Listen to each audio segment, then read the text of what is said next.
You know, Matt, I What love Ernest? me some Zac Efron. I know you do. I'm a big fan. If I had $1 for every time you just melted into his eyes, You'd be a very rich man. at least $4.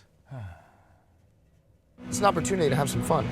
Man, this is about all of us, man. This is about all of us being together. When are we all gonna be unattached? In our 30s, we're gonna settle down with kids, we're gonna live a boring life. This is about us right now. I don't know. We're staying I just single don't with you, man. We're staying single with you. We're gonna keep last night alive as long as humanly possible. Nobody gets in a relationship. Nobody changes their status. Right? I'm in. I'm in. Come on. Come on, dude. Come on! Michael, are you in? I'm in. You know who I like? Who do you like? I like Miles Teller and Michael B. Jordan and Zac Efron too. And guess what? All three of them are in that awkward moment. Okay, tell us, how was it? The movie is okay, but it gets off on a good start because of those three guys. Okay. It's the kind of thing where the whole time you're enjoying it a little bit more than you know that you should. Right.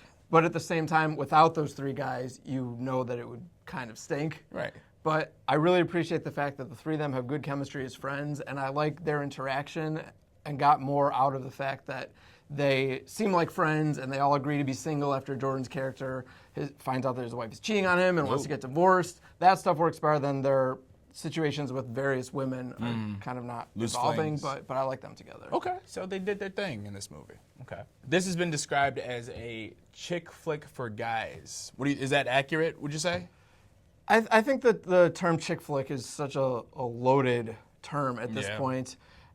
Anything that deals with like relationships or love or something people assume it can only be for women. It's a shame that, I mean, I want more movies like Forgetting Sarah Marshall or something like that. I like that movie. That's Yeah. a movie with a really vulnerable guy at the center, and I think it can work for men, it works for women. That awkward moment, I think, is fine to categorize as something that is, they're trying to bring guys into this world Yeah. because of the main characters. Right. It doesn't really push the situations or the characters into a realistic portrait, I think, of what guys and women want. It's just kind of like the movie version of it. So, Matt, you know what I'm really tired of a What, lot? Ernest? You're talking about the chick flicks thing. I mean, I think there's a lot of really outdated stereotypes between men and women. What do you think?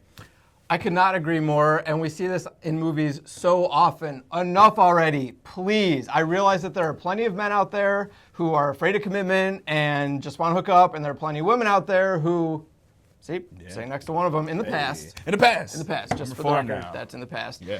And there are plenty of women out there who maybe are concerned with relationships and want something more stable than what the guy's looking for. But you know what? That is not everyone, and it is ridiculous that more often than not, movies about relationships and men and women always break them up into these two groups. Let's move forward. Things are different between genders now than they were 10 years ago, 20 years ago, 50 years ago. Why do we always see the same thing? Yeah. And another thing, stop putting Katherine Heigl in every damn movie. Ain't nobody got time to watch Katherine Heigl be out here like, oh, I don't know what I'm doing. Shut up, Katherine Heigl. Get your...